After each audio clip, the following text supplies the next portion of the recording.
Hey guys, welcome back to my channel. If you're new here, my name's Nadia and this is the place where we get real. And today I want to get real about painful sex. I want to talk about the reasons why sex can hurt and also why this is so much more common than you might think. And most importantly, what you can do about it. So if you have ever experienced uncomfortable or painful sex, then make sure you keep on watching.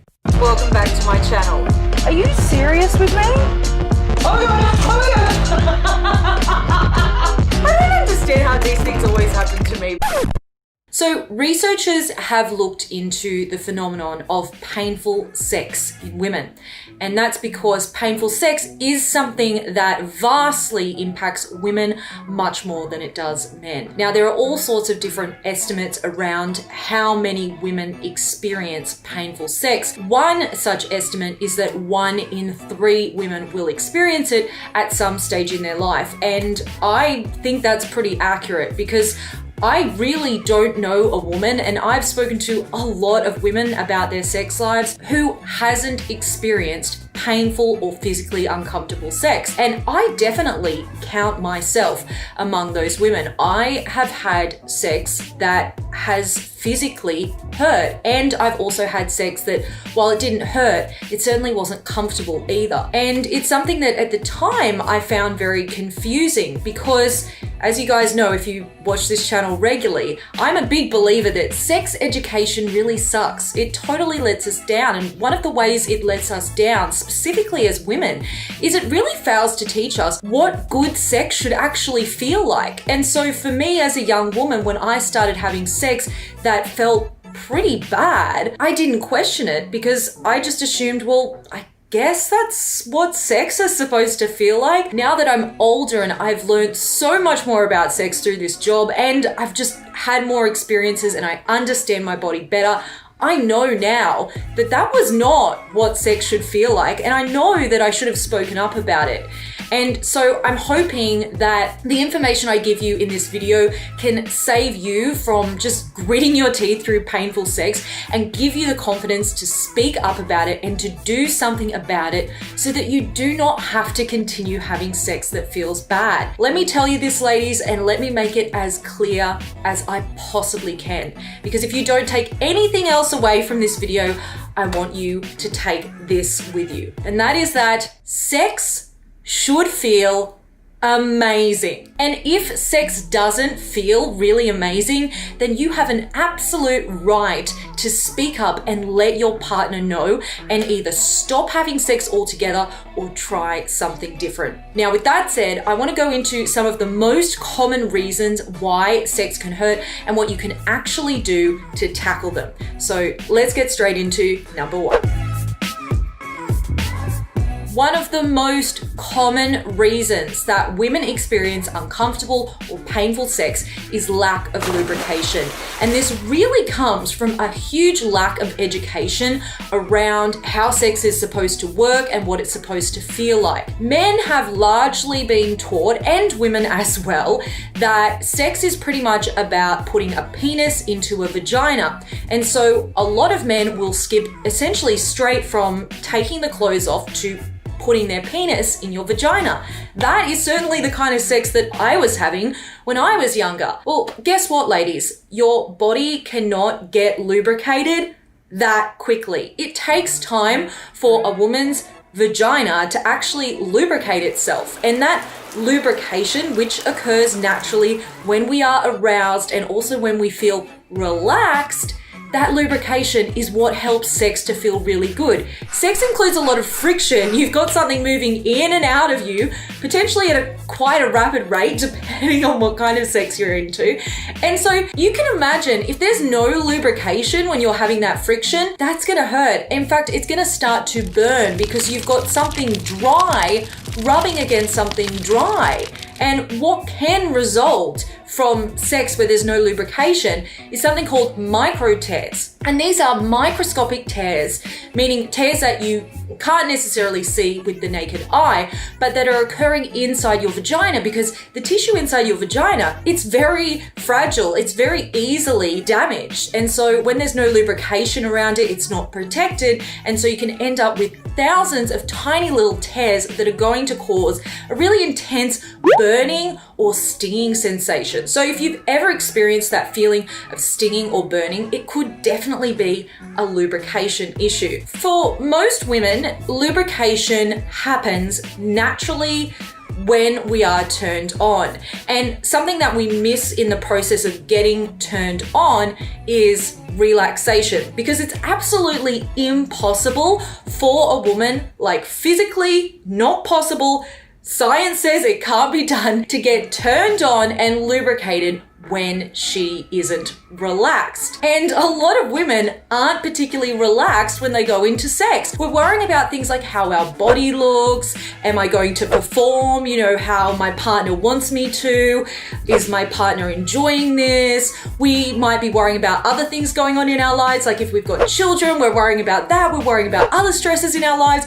And all these things mean that it's not possible for us to get relaxed. The best way for a woman to get relaxed during sex is to have lots and lots of foreplay. That means lots of slow, passionate kissing, leaving the clothes on and not getting naked straight away, so you've got time to relax, taking more time to actually get undressed, taking more time to do things like oral sex and just touching and fondling one another's bodies, talking dirty. All of those things give a woman time to, one, get adequately lubricated, but most importantly, to relax enough so that by the time penetration occurs, she is lubricated. Now, all of that said, you can do all of that and you can get really turned on. And you might still find as a woman that there's no lubrication going on, that you're still dry. And that can be very confusing. But I want you to know that vaginal dryness is something that affects most women at some stage in their lives.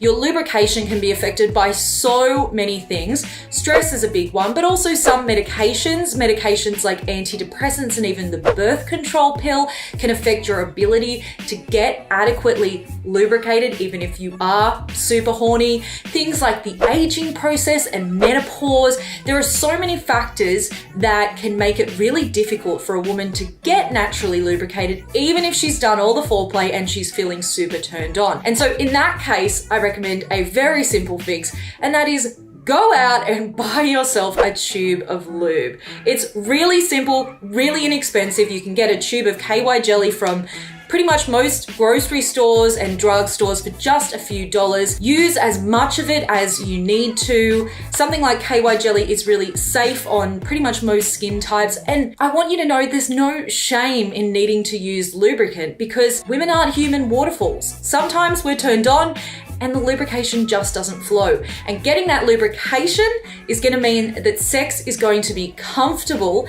And when it's comfortable, you're going to be free from pain and you're going to have a real shot at actually having some real pleasure. Now, if you are experiencing stinging or burning during sex and you definitely don't fit into the first one, so lubrication's not an issue, you're either getting naturally lubricated or you're using plenty of lubricant, something like KY jelly, and you're still experiencing that stinging or burning, you might want to consider a vaginal infection. You might notice a change in your vaginal discharge. So I made a whole video about discharge, which I really recommend you guys go and check out. I will link it up here. And that video is going to let you know what to look for in terms of what healthy discharge looks like and what unhealthy discharge looks like. And so if you recognize that your healthy discharge has suddenly become unhealthy, which usually means there will be a change in the color or the smell. There can often be quite a foul odor coming from your discharge. That could be an indication that you have an infection going on. Now, the good news is vaginal infections are often very easy to treat. They can often be treated just with a course of antibiotics or a cream. So please don't have any shame around it. Doctors see women every single day with vaginal infections. There is nothing they haven't seen before. Your case is not going to be rare or unique or gross to them. It's going to be super duper common for them, and they're going to give you that relief by giving you an actual treatment plan. Vaginismus is a condition which is thought to affect somewhere between 5 to 17% of women. And one of the main symptoms of it is pain during sex. And basically, vaginismus in a nutshell is a condition that causes your vaginal muscles to involuntarily contract so that when you are trying to penetrate your vagina, whether it is with a penis during sex or even if it's just with a tampon or your finger, you're going to find that it's incredibly tight and it's very difficult to get something in there. And that intense tightness and contracting kind of feeling is going to cause pain. The pain is usually more of a sharp kind of stabbing sensation, is how most women describe it, rather than a burning sensation. But some women with vaginismus can also experience that burning sensation. If you have vaginismus, you might also experience a feeling of your vaginal muscles spasming or tensing. Now, the only way to know if you have vaginismus is to go and see your doctor and get checked out. A lot of times your doctor will refer you to a specialist, someone like a gynecologist or an OBGYN, to actually do some tests and see if that is what is causing your pain. Some of the treatments that have been found to have success for vaginismus include antidepressant medication, because we know that there is a link between the brain and the vagina, and so sometimes anxiety can actually be causing the spasms. And another form of treatment which can really help is getting more relaxation and less stress in your life. So doing things like yoga, meditation, mindfulness, actually going to therapy. Vulvodynia is another chronic condition that can cause pain during sex, and it's usually described by women who suffer from it as a feeling of rawness or burning inside the vagina. Some women can also experience a stinging sensation, and it is also triggered not just by sexual intercourse, but for a lot of women who have it, it can be triggered by things just like sitting for long periods of time, or riding a bike, or really any activity where their pubic region is having pressure against it for a long period of time. Now, while there is no known cure, there are treatment options and things that you can do to make sex and just everyday activities more comfortable.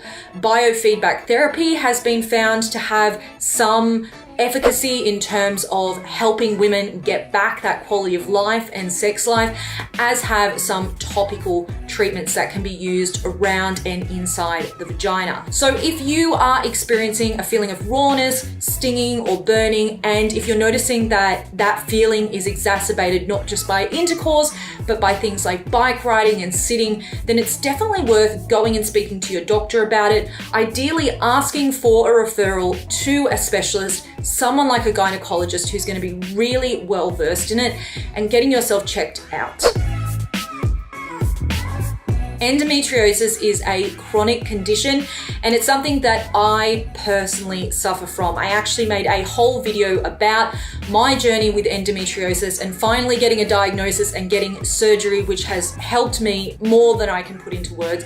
So I will link that video up here if you guys want to go and check that out, and that's going to give you more of an insight into endometriosis. But basically, it's a condition that can cause intense pain, particularly around the time of a woman's period, and you can also experience pain during sexual intercourse. And that pain is caused by the fact that endometrial tissue starts to grow outside the womb in areas where it should not be. So it can attach itself to the ovaries, the bowel, it can be floating around all inside you, and it causes just the most extreme pain. As someone who is a sufferer of endometriosis, the best way I can describe it is honestly like someone is stabbing me in the stomach 1,000,000 times. Like, I can't move when I have that kind of pain. I can barely breathe. Pretty much the only thing that was ever able to relieve that pain when I had it was going to the emergency room and being injected with morphine, which is obviously not a practical long-term cure. So the real kind of cure for endometriosis, because there is no real cure unfortunately for it, is to get surgery. And that's what I did. I had all of my endometriosis removed, and it means that I am now, at least at the moment, pain-free, and I can have pain-free sex and pain-free periods and just live a pain-free life. So if you have particularly painful periods, and I don't just mean regular period cramps, I mean the kind of pain that fully immobilizes you so that you have to miss days off school or work, pain that makes it hard to just move around, eat, breathe, just do any of your normal daily activities, then it's worth going and getting checked out for endometriosis. Please do not accept that kind of pain as just a part of having a period. Periods can be painful and they can be annoying, but speaking as someone who has had endometriosis surgery and is now experiencing healthy, regular periods, I can tell you that regular period pain is not pain that is going to stop you from being able to live your life. So if your periods are doing that, please go and get checked out for endometriosis. In my time having endometriosis, I saw dozens of doctors who honestly convinced me that the pain was all in my head and that I was just very sensitive. And I'm so glad that I trusted my body. I knew there was something wrong. I knew it wasn't normal to be in that amount of pain during my period and while I was having sex. And so I kept going and seeing new doctors until I found a doctor who would actually take me seriously. Unfortunately, the medical system has been known historically to invalidate women's pain, to treat women's pain like it just doesn't really matter, or like because we're women, we're just being dramatic and we're sensitive. And I know so many women who have been basically just pushed out of emergency rooms and made to believe that they were just making up their pain in their head. So please trust your body. Your body will never ever steer you wrong. Find a medical professional who you feel comfortable with and who is going to take your pain seriously. If sex ever hurts or even feels uncomfortable, you have a right to speak up. You have a right to stop the sex and to only have the kind of sex that makes you feel really, really good. All right, guys, if you enjoyed that video, I'd love you to go ahead and hit that subscribe button, hit the notification bell so you don't miss my next video when it's out, and I will see you all in the next video. Mwah.